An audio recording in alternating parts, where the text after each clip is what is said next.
The wind off Klingman's dome had teeth that night, and Wren Hadley felt every one of them sink into her shoulders as she pounded a numb fist against the heavy oak door. The baby inside her shawl had stopped crying an hour ago. That was the part that terrified her. The crying had been the only proof he was still breathing. She slid down the doorframe, her knees giving out in the crusted snow of the porch. Sleet hissed across the tin roof above her. The lantern she had stolen from the trading post had died 2 miles back, and the only light now came from a thin yellow seam under the door, proof that someone was inside, proof that someone could choose to open it or leave her to freeze. The seam grew wider. The door swung inward without a sound, and Wren found herself staring up at a mountain in the shape of a man. He filled the entire frame, broad as a barn beam, dressed in heavy homespun and a vest of dark hide. A black beard streaked with silver covered the lower half of his face, and a long pale scar ran from his temple down into the collar of his shirt. His eyes were the color of wet slate. He did not speak. He did not ask her name. He did not ask what had happened. He simply looked at the small bundle clutched against her chest, and the slate of his eyes turned to iron. He stepped aside and pointed sharply into the firelight behind him, inside. Now, Wren tried to stand and could not. The stranger bent at the knees, slid one enormous arm beneath hers, and lifted her and the baby together as if they weighed nothing. The door closed behind them with the heavy thud of a coffin lid shutting. But for the first time in 2 days, Wren Hadley felt the cold begin to let go of her bones. To understand how a 22-year-old widow came to be dying on a stranger's porch in the Smoky Mountains in the winter of 1893, you have to understand Hollow Creek. Hollow Creek was not on any map a tax collector could read. It sat in a narrow fold of the Tennessee mountains where 3 ridges leaned together like old men sharing a secret, and the only road in followed a creek bed that flooded 6 months of the year. The 140 souls who lived there called themselves the Flock of the Living Word, and they answered to one man. Preacher Elias Thorne had arrived in Hollow Creek 17 years earlier with a leather Bible, a silver tongue, and a wagon full of orphans he claimed to have rescued from a fire in Knoxville. He built a church with his own hands. He preached against drink, against dancing, against the federal government, and against any soul who tried to leave the holler without his blessing. He took 1/10 of every harvest and 1/5 of every wage. The orphans grew up working his fields and his small textile mill on the creek, never paid, never schooled, bound to him by debt contracts written in a hand. None of them could read. Wren had been one of those orphans. She did not remember a mother. She remembered Thorne's hand on the back of her neck when she was 7, steering her toward the carding room. She had married Caleb Hadley at 17 because Thorne had told her to. Caleb was a quiet boy with kind eyes who worked the dye vats and who, against every rule of Hollow Creek, taught himself to read from a Sears catalog he found behind the trading post. By the time their son Eli was born in the autumn of 1892, Caleb had read enough to understand what the debt contract said. He had read enough to know that the law outside the holler did not allow what Thorne was doing. He told Wren they were leaving. He told her in a whisper in the dark, with the baby asleep between them. 3 weeks later, Caleb Hadley was found face down in the mill race with the back of his skull caved in. The preacher called it an accident and preached his funeral the same afternoon. Wren stood at the edge of the grave with Eli in her arms and watched Thorne shovel dirt onto her husband's pine box, and she understood that her son was next. She left the holler 4 nights later in a borrowed shawl and a pair of dead Caleb's boots, with $13 sewn into the hem of her dress and the baby strapped against her chest. She walked east, because east was the only direction Thorne's enforcers did not patrol. She walked for 2 days before the storm caught her. The trading post sat at the crossroads of 2 logging trails about 9 miles east of Hollow Creek, and Wren had been told once by an old woman in the carding room that the man who ran it sometimes helped folks who needed helping. The old woman had been wrong. Hollis Boone was a thin, sour man with a permanent squint and a stained gray apron. He looked up from his ledger when the bell over the door jingled, and Wren saw recognition move across his face like a shadow crossing a creek. He knew her. He knew the plain gray dress of Hollow Creek and the white kerchief tied under her chin in the Flock's way. "Mr. Boone," she said. Her voice came out as a cracked whisper. "Please, my boy, he needs to be warm. I have money." "I can pay." She fumbled at the hem of her dress with fingers that no longer bent properly. Eli stirred against her chest and gave a thin, exhausted whimper. The sound of it cut through the warm air of the trading post and seemed to embarrass everyone who heard it. There was a drummer warming his hands at the stove, and a logger buying tobacco, and a woman in a fox-collar coat looking at bolts of calico. None of them moved. Hollis Boone closed his ledger.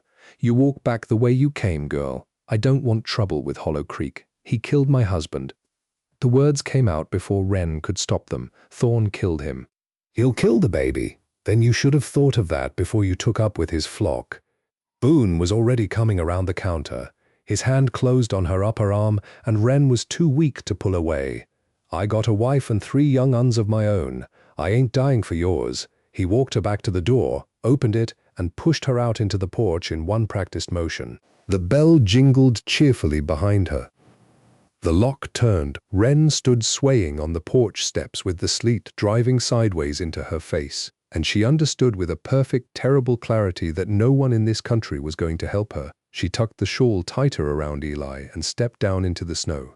She did not know where she was walking. She walked because stopping meant dying, and dying meant her son went into the ground beside his father. So she walked.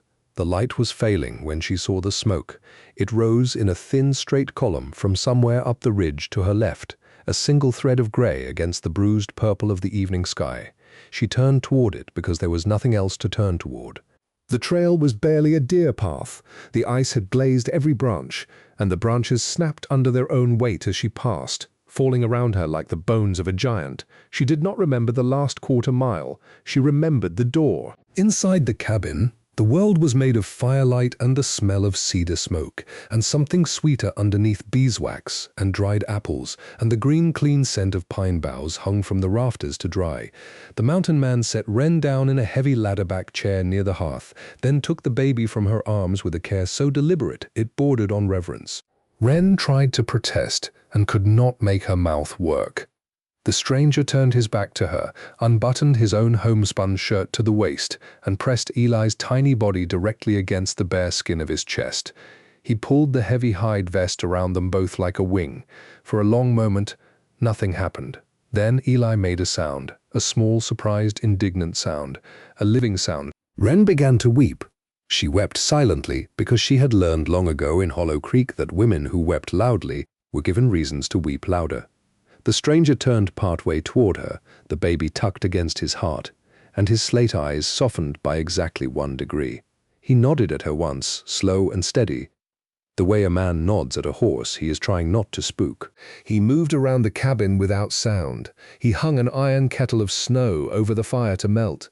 He took a small clay jar from a shelf and spooned dark honey into a tin cup. He poured warmed goat's milk over the honey and stirred it with the handle of a wooden spoon. He seemed to have carved himself. Everything in the cabin seemed to have been carved by the same hand. The spoons, the bowls, the legs of the table, the heavy beam over the hearth that bore the small carved shape of a sparrow in flight. He pressed the tin cup into Wren's hands. He guided her fingers around it until they held. "I'm Wren," she said. Her voice was barely a thread. "Wren Hadley." "This is Eli." The stranger looked at her. He nodded once. He did not offer a name in return.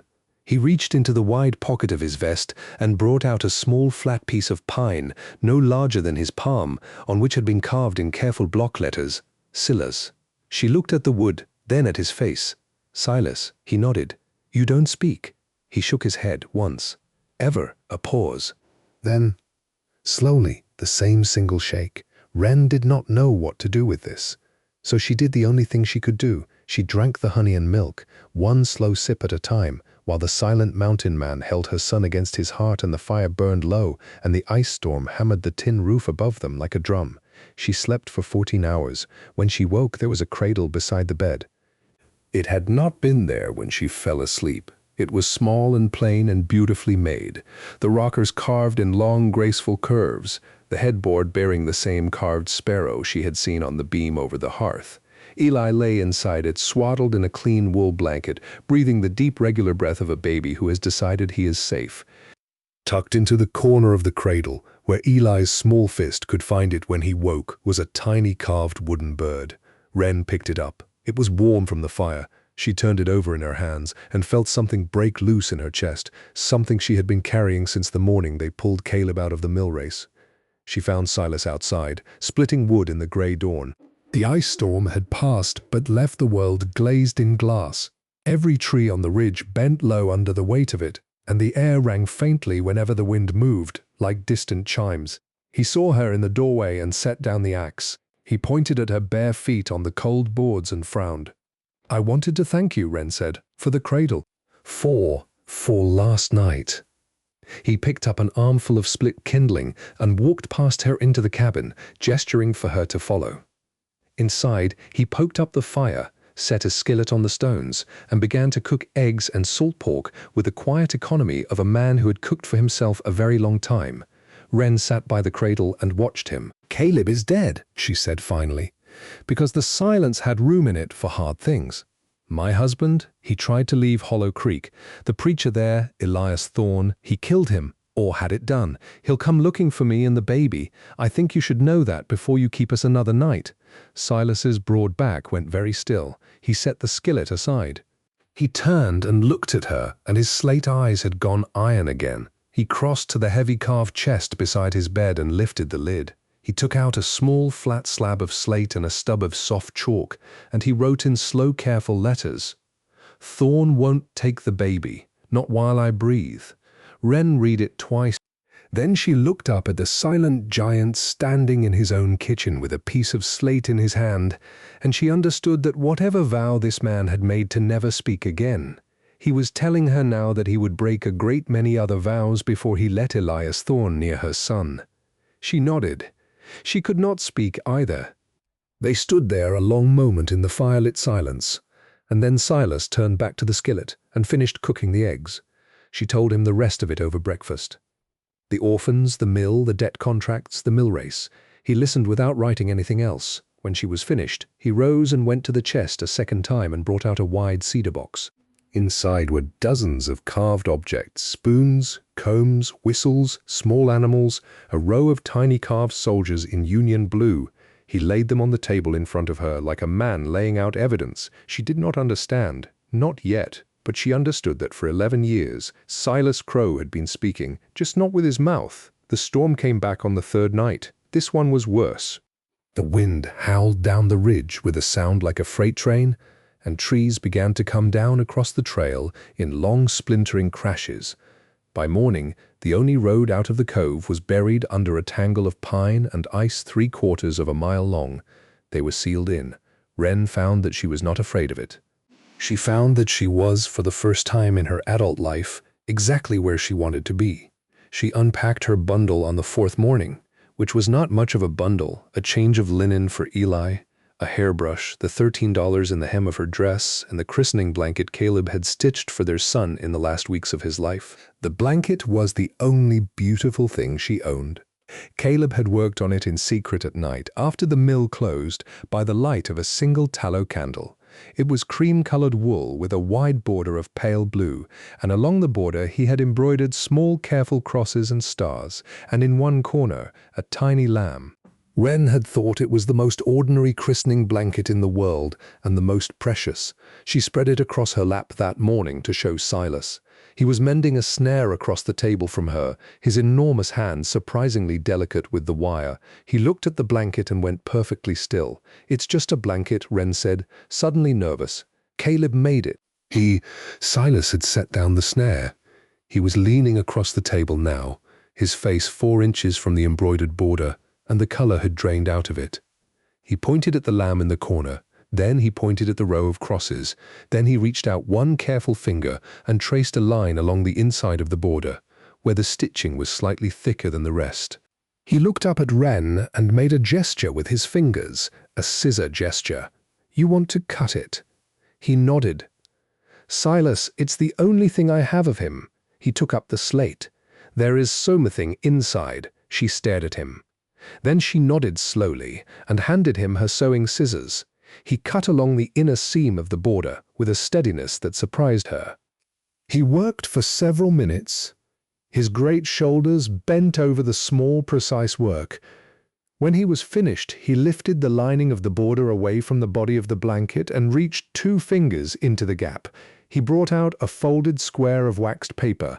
Inside the paper was a tintype photograph, no larger than a playing card, and a single sheet of writing paper folded twice. The photograph showed a young man in a Union infantry uniform, perhaps 19 years old, with dark eyes and a slow, unwilling smile. On the back, written in pencil in a hand that had faded to a soft brown, "My brother Jonas, Antietam, 1862, returned to me, lost again, 1882. Silas made a sound. It was not a word. It was a low, broken noise from somewhere deep in his chest, the sound a man makes when he has been struck in the stomach. He stood up so suddenly that the chair fell over behind him. He took 2 steps toward the fire, turned, took 2 steps back, and sat down very heavily on the bench by the hearth. Wren had picked up the folded paper. She opened it with hands that were beginning to tremble. It was Caleb's handwriting, the careful self-taught lettering she had watched him practice on the back of seed catalogs for years. "If anything happens to me, this is for Wren. The preacher Elias Thorne is not Elias Thorne. His true name is Cobb Whitmore, and in 1882, he killed a man named Jonas Crow near Asheville to take a strong box of Army back pay. I found the tintype in his desk 3 years ago when he sent me to fetch his Bible. I made a copy of his ledger that night and hid it under the 3rd floorboard in the choir loft of the church. If you are reading this, Wren, take the baby and go take this blanket. Find Jonas Crow's people if you can. They live somewhere in the Smokies. They will know what to do. I love you both." "I am sorry I could not be braver sooner." Caleb Wren read it through twice. Then she looked up at Silas Crow, sitting bent over by his own hearth with his face in his enormous hands, and she understood. "Jonas was your brother," she said softly. He did not look up. He nodded once into his palms. "Your silence, the 11 years, it was for him." Another nod. "You swore something." Over his grave, a long pause.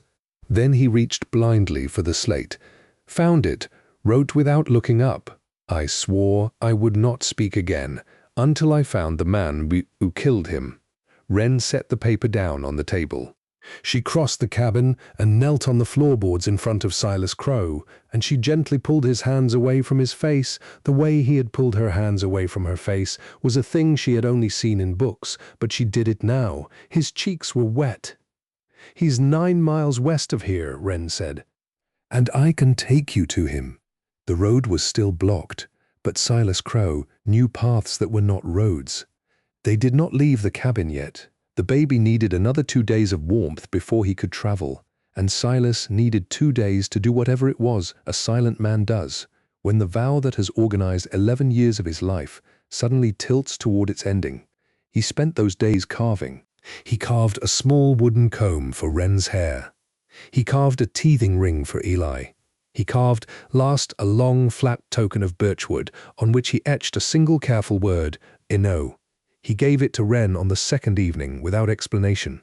She tucked it into the pocket of her apron and did not ask. She washed his hair that night by the fire, because it had not been properly washed in a long time and because she wanted to. He sat on the floor at her feet with his great shoulders bent and his eyes closed, and she worked the lye soap through the long black and silver tangle of it while the kettle steamed beside them. When she was finished, she combed it out with the comb he had carved her, and she felt the steady rise and fall of his breath against her knee, and she understood that she had not been touched with tenderness, nor offered tenderness in return, in a very long time, perhaps ever. He turned his head and pressed his forehead against the inside of her wrist. He held it there a long moment. He did not need to say anything. He had not needed to say anything for 11 years. The baby woke in the cradle and made a small, bright cooing sound, and Silas turned toward the cradle. And Eli looked up at the bearded giant leaning over him and broke into a wide, gummy, delighted smile. Silas made a sound. It was a half-syllable, soft and rough, the broken loose first piece of something that wanted to be a laugh. It was not a word, but it was the first sound that had come out of Silas Crow's mouth on purpose since the autumn of 1882, and Wren heard it, and she pressed both hands over her own mouth and did not say a thing about it because she understood that some doors only open if you do not look directly at them. The cult enforcers came on the 7th night. There were 3 of them, and they came on foot through the snow because the road was still blocked, and they came with pine-pitch torches because Thorn wanted the cabin burned with the woman and the child inside it. Wren heard the boots on the porch and knew before she was fully awake who it was. The boots of Hollow Creek had a sound. She had grown up listening for it. Silas was already moving. He had not slept much in the last 3 nights. He pressed a finger to his lips, lifted Eli's cradle in one arm and Wren by the wrist in the other, and walked them both into the root cellar under the trapdoor by the hearth. He set the cradle down, kissed the top of Wren's head with a startling and unexpected gentleness, and lowered the trapdoor over them. Then he took down the felling axe from the wall by the door. Wren heard the door splinter inward. She heard the first torch hit the floorboards. She heard a man's voice. She did not recognize it, but she recognized the cadence of the flock, the way Hollow Creek men spoke as if every sentence were a small sermon. Say, "Brother, we are come for the harlot and her child. Stand aside in the name of the living word." She did not hear Silas Crow answer. She did not expect to. What she heard next was the sound of a felling axe meeting a man's shoulder, and the sound of a body hitting a table, and the sound of 2 more men shouting, and then one of them screaming, and then the heavy unmistakable thud of a large object, perhaps a man, perhaps a piece of furniture, going through the front window into the snow. It was over in less than 2 minutes. When the trapdoor opened above her, Silas Crow was standing in the firelight with the axe in one hand and a streak of someone else's blood across his cheekbone, and his slate eyes were perfectly calm. He reached down and lifted Wren and the cradle out of the cellar as if they weighed nothing. 2 of the enforcers were dead on the cabin floor. The third was alive, barely slumped against the doorframe with his right arm hanging at an angle. Arms were not meant to hang at. Silas had spared him on purpose. Silas walked over to him, crouched down to his level, and pointed at the man's face. Then he pointed west in the direction of Hollow Creek. The enforcer understood. He nodded frantically.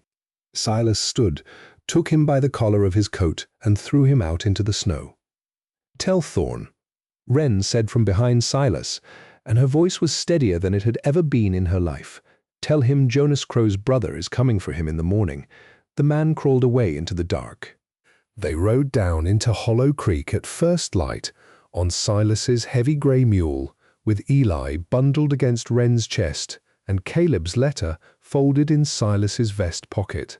The road below the cove was still bad, but the hollow trail was passable, and the sky above the ridges had gone the cold pale blue of a winter morning that has nothing to hide. The flock was gathered in the church for morning service.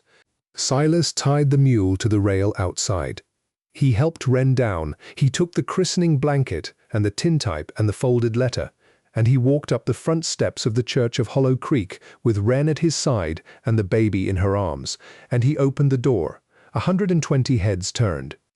Elias Thorn, Cobb Whitmore, stood in the pulpit in a black frock coat, his silver hair swept back, his Bible open before him. He had been preaching on the wages of disobedience. His mouth was still open on the word disobedience when he saw who had come through his door. His face did not change. The faces of men who have built their lives on a lie rarely do, in the first moment. It is the second moment that betrays them. In the second moment, Cobb Whitmore's hand drifted toward the inside of his coat. "Brother Thorn," said a quiet voice from the back pew, "I'd advise against that." A tall man in a dark traveling coat stood up. He had been sitting in the back of the church for the entire service, taking notes in a small leather book, and not one member of the flock had noticed him because he had the gift, common to good federal marshals, of being entirely uninteresting to look at until he chose otherwise. He had a long grey mustache and tired eyes and a star pinned to the inside of his coat where it could not be seen until he wanted it seen. He wanted it seen now. "United States Marshal Augustus Beale," he said, walking up the center aisle, "out of the District of East Tennessee. I have been a guest of your congregation for 6 Sundays now, Brother Thorn, and I have been a guest of your trading partners in Knoxville for somewhat longer. I have a warrant in my coat for your arrest on charges of peonage, child labor trafficking, fraud, and the unlawful holding of indentured persons. I would prefer to serve it without further excitement." Thorn's hand kept moving toward his coat. Silas Crow was faster than a man his size had any right to be. He covered the distance from the door to the pulpit in 4 strides, caught Thorne's wrist as it came out of the coat with a small silver derringer in it, and broke the wrist with one short, sharp motion. The derringer clattered into the offering plate. Thorne made a high, thin sound that was not a sermon. Silas leaned down close to Cobb Whitmore's ear. The whole church was silent enough to hear a pin drop into a pew cushion. "My brother," Silas said. His voice was rough as a barn door dragged across gravel. It was the first full word he had spoken in 11 years, and he had saved it for this. "My brother was named Jonas." Cobb Whitmore looked up into the iron slate eyes of Silas Crow, and whatever he saw there finished what the broken wrist had started. He sagged against the pulpit and did not resist when Marshal Beale stepped up and snapped the irons onto him, broken wrist and all. Wren walked up the aisle then with Eli on her hip and Caleb's letter in her free hand. She laid the letter on the open Bible in the pulpit, in front of the flock, and she said, loud enough for every soul in that church to hear, "My husband died for this paper. There is a ledger under the 3rd floorboard of the choir loft. Marshal, you'll want it, and there are 7 women in the mill cottages who have been held here by debt contracts that no court in this country would honor. I want their contracts in my hand by sundown." Marshal Beale looked at her with the first flicker of something like a smile.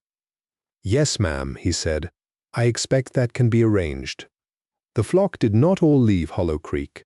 Some had nowhere to go, and some had built lives there over 17 years that did not unbuild easily, and some had been Cobb Whitmore's true believers and would remain so to their graves. But the mill closed. The debt contracts burned in a bonfire in the churchyard on the 2nd evening, lit by Wren Hadley with a pine torch and watched by 7 women who had not owned themselves in a decade.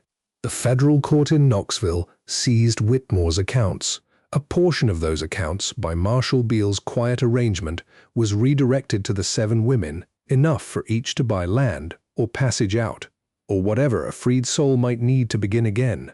Wren took nothing for herself. She had what she needed. She and Silas rode back up to the cove on the 3rd evening, with Eli asleep against her chest and a small sack of seed potatoes tied behind the saddle, because spring was 4 months away and a man with a wife and a son had to think about a garden. The cabin was waiting for them. The fire had gone out in their absence, and the cradle stood empty by the hearth, and the small carved sparrow on the beam above looked down at them with its one carved eye as if it had known all along they would come back. Silas built up the fire. Wren laid Eli in the cradle. The baby stirred, opened his eyes, looked up at the bearded giant leaning over him, and broke into the same wide, gummy, delighted smile he had given Silas 7 nights before. Silas Crow looked down at the child of Caleb Hadley, who had died trying to free this baby from Cobb Whitmore, and at Wren Hadley, who had walked 9 miles through an ice storm to keep him alive, and he opened his mouth. "Hello," he said softly. "Little one." It was the 2nd word he had spoken in 11 years. It was the easier one. Wren came up beside him at the cradle and slid her hand into his. His enormous fingers closed around hers. "Welcome home, Silas," she said. He squeezed her hand. He did not need to answer. He had answered already, in 100 small carvings, in a cradle built overnight, in a door open to a stranger in a storm. Outside, the wind moved through the high pines of the cove, and the new snow held the prints of 2 boots and a mule and nothing else. Hollow Creek was 9 miles away, and a lifetime behind. Above the cabin, the smoke rose in a thin, straight column into a clear, cold winter sky, and anyone walking those mountains that night, lost and freezing and out of hope, would have seen it and known that there was a door up there, and that the man behind it would open it. Some doors are easier to open than others. The door of a cabin in a storm only takes a hand on the latch. The door of a vow kept too long, sealed shut by grief and honor, and the weight of a brother's grave, takes a stranger arriving in the night with a baby in her arms and a christening blanket stitched in another man's hand. It takes both kinds of courage, the courage to knock and the courage to open. Wren Hadley knocked. Silas Crow opened. And the rest of their lives began on the threshold between them. If you sat with this story all the way through, do me a kindness, tap that like button. Share it with someone who believes that broken people can still come home to each other, and tell me in the comments, was Silas right to keep his vow of silence for 11 years, or did he wait too long? Subscribe for more true life-inspired stories from the Appalachian Hills and the old American frontier every week, right here.